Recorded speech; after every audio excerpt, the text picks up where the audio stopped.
When was the first time you met Kobe Bryant and interacted with him? The very first time I met Kobe, I was actually my very first NBA game. I was doing a Lakers-Minnesota game, I believe. And Shaquille O'Neal, I was doing a live stand-up in the layup line.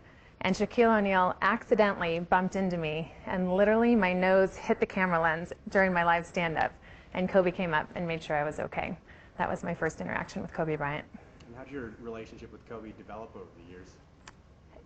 I could say, to me, it was a special relationship, but I think anybody that you could talk to that met Kobe Bryant would say the same thing. He made everybody feel special. He was one of those interviews that always looked you in the eye, said your name, and more importantly than that, when we were off camera in the back of the Staples Center in the hallways outside the locker room, was when he really showed how special he was, because he cared. He showed this respect and this level of appreciation. I think he just really appreciated what everybody did, and especially if somebody loved what they did.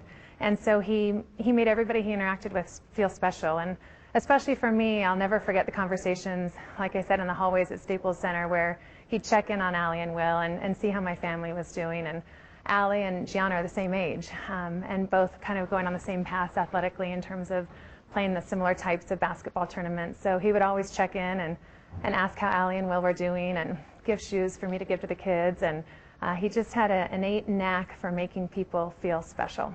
And was that unique for an athlete? Because you've been around a lot of big-time athletes. Is he different in that way? He is one of a kind. There are so many wonderful athletes I've had the fortune of being around and learning from. I would say Kobe's next level. He really had a special gift that everybody saw on the basketball court, and that translated, I think, to everything that he did, every part of his life. He had a charisma, a sparkle, a smile that was unparalleled. I mean, every time you looked at Kobe, you thought he knew something you didn't, because he was having way more fun than everybody else. He just had this spark, and it showed. And the things that I learned from him, are things that I try to pass on to my kids, and they're things that I try to live every day and aspire to. Just the work ethic that he showed. I've never seen anybody with as much of a competitive spirit, and I mean, we've been around amazing athletes that obviously are at that level, not only because they're gifted athletes, but because of their mental focus. And again, Kobe was next level, and his ability to focus, his determination, his will to win was unlike anything I've ever seen.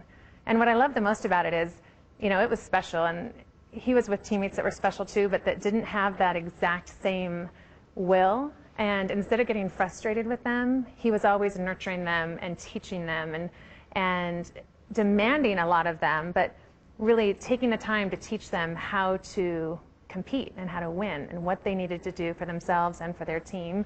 So he wasn't selfish with his gifts. I mean, he really wanted everybody to get better. And he didn't demand anything from others that he didn't demand from himself in triplicate. He was pretty special. On the court, you can just look at stats. NBA champion, scoring titles. But what made him such a great player? I mean, yes, he could score, he was a great shooter, but what made him different on the court?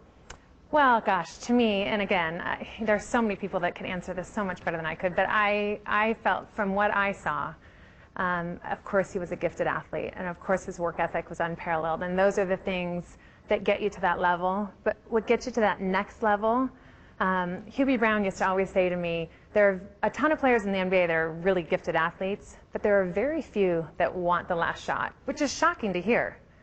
Kobe wanted the last shot every time. He didn't care. And I think he just had this confidence and this belief. And again, I think it was the ability to focus and to know what it took all the time and to give that all the time. I mean, he didn't take days off. And I think that's what made him next level. When you take a look at his work on the court, a lot of people saw him as this competitive, fierce guy who maybe didn't seem very friendly on the court. Mm-hmm. What was he like off the court, behind the scenes? Was he that competitive and serious all the time? Not at all. Kobe was so much fun. I often think that people with great wit are really sharp and knowledgeable. Kobe had an exceptional wit, always cracking jokes, always, he was sort of like almost a prankster, like really, would tease and make fun and have fun, and was always laughing. I can think of a ton of stories where we'd be, the morning of, we'd go in and do a sit down with him, and it was the times before and after the camera were rolling that had, tears rolling down our eyes, because he was always just making us laugh and cracking jokes. So very laser focused on the court and around the court. When he was, if he was in treatment, you just needed to be very respectful of time and place. I mean, I would never approach him when he was in treatment or right before the game. But morning of, at shoot around, or after the game, he was always really fun to be around. The more personal memory, my favorite memory, is just Kobe checking in on Allie and Will and Bill and asking about their sports and asking about life in Idaho. He's funny, I did a commercial for the Idaho Potato Commission, and it was a commercial about the potato truck getting lost, and he'd always come up to me and tease me and say, "Did you find the truck yet?" He's like, "Every time I work out, I see you on that commercial." So he just had this great ability to make people feel respected and appreciated and loved, and I would say I'm not special in that, respect, and that he made everybody feel that way. When you think about the qualities or characteristics that made him Kobe Bryant, what sticks out to you? What will you remember him for? I will remember him and his immense love for his daughters, first and foremost, and only. And he loved those girls. It's just amazing to think that, my heart breaks for Vanessa and their daughters. And I will always think of how proud he was with his girls and the love that he showed talking about them or just having them around him, and seeing him light up with his daughters, and seeing the way he supported their dreams and how he tried to instill the knowledge that he'd learned in his career into them as a person and as an athlete. And what he's done for women's sports too. To watch him support the WNBA and Olympic athletes and women's sports and the NCAA. Every Olympic Games that I've done, that I've worked at, he's come to the venue that I've been doing to watch the women compete. He was at beach volleyball in London, indoor volleyball.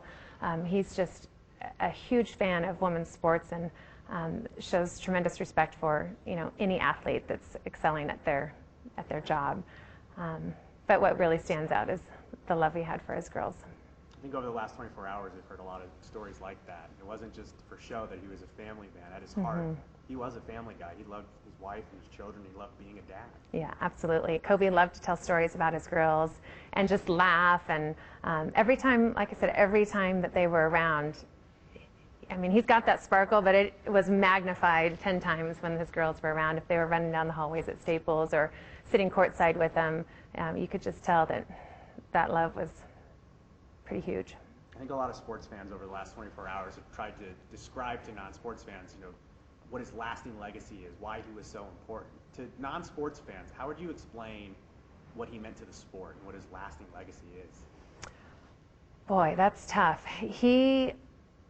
I think that his contemporaries would say he's unlike any other. He kind of set the bar really high for the way he did it. The way he did it on the court was pretty special. The commitment that he had, and the fact that he was with the Lakers organization for so long is kind of unheard of in this day and age. And to have that commitment, if you go anywhere in Los Angeles, you know how loved Kobe Bryant is. Anywhere around the world, but Los Angeles is a little unique in that they love Kobe, and I think he has taught the world about following your dreams and being passionate about those dreams and having laser beam focus on being the best that you can be, and showing his contemporaries, his teammates in every sport, what it takes. You hear people like a Tiger Woods or a Jordan Spieth or Tom Brady or any athlete that we all look up to at being at the top of their sport and saying that they learned from Kobe. They watched Kobe and wanted to do it like Kobe, and Kobe watched Michael and wanted to do it like Michael, and everybody, you learn from that generation before you, and he has definitely made a lot of people in the next generation better. When you look at Kobe Bryant's life in terms of his work on the court, during the off season, of course, his reach, not just the United States, but around the world, Mamba mentality, the brand of Kobe Bryant. Do you think there'll ever be an athlete like that again? I sure hope so. I sure hope that his legacy lives on in athletes, that are coming up. I do think that there will be another athlete like Kobe. It would be a shame if there weren't. In terms of, not a reporter, as a fan just watching him, do you have a favorite Kobe Bryant memory or game? Gosh, his final game was pretty spectacular. What, 61? That was pretty special. The championship games, there's so many. I mean, I love the Olympic moments. I'm a softie for the Olympics, so I love all of his Olympic moments as well. I mean, you could just go on and on and on. Kobe moments there's lots of them. John, did you have any questions? No, you were a big Kobe fan. Yeah. I guess I'm just interested in your opinion on this, but like Mark Cuban said, nobody's going to wear 24 on the Mavericks or something like that. I think I saw that. What do you think? You think that's an appropriate legacy for him, like to retire his number? I've heard that. Do you have any thoughts on that at all? I don't, and I hadn't heard that about Mark Cuban, but I love it. I mean, I think that, yes, his number, I don't think anybody would disagree with his number being retired anywhere. You saw what the NBA players did yesterday with the 24-second clock and the 8-second rule, and the emotion that you saw from them. I don't think there would anybody that would disagree with any type of memorial that people wanted to do for Kobe Bryant. I think he was just that special, and I can't imagine anybody not loving any type of Kobe specialness that people would do in the future. I mean, even seeing at the Grammys, the way the two jerseys were lit, you realize how many people's lives he touched. And I couldn't think yesterday or this morning of an athlete that would have that reach and have this type of impact. Very few, if any.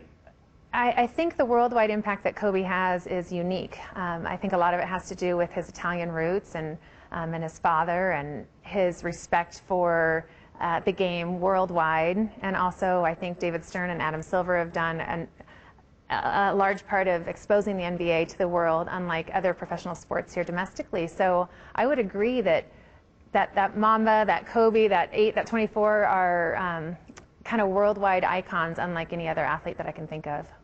You answered all my questions. Is there anything about Kobe that you wanted to share? You think people at home would be like, "Oh, that's really interesting. I didn't know that about him."